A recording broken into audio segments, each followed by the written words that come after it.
कोण माणूस आहे असा या मंडप मध्ये की आपल्या जीवनातला उद्याचा दिवस कसा आहे तो सांगू शकतो? कॅबिनेट मंत्रीपदाची शपथ दिल्लीच्या तख्तावर घेतली साहेबांनी.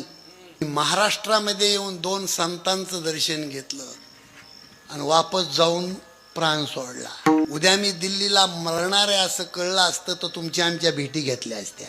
कळलं नाही महाराज, आणि सबंध महाराष्ट्र दुःखी झाला. त्यातली त्यात शेतकरी वर्ग खूप दुःखी झाला. शेतकऱ्याच्या हितासाठी संघर्ष करुणी जीवनात वाघासारिका झुंजला परळीचा गोपीनाथ.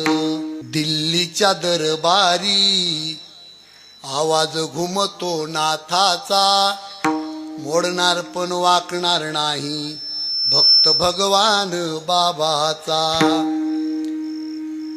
शेतकऱ्यासाठी जगला परळीचा गोपीनाथ, नाही देवाला राहावलं घेऊन गेले वैकुंठात.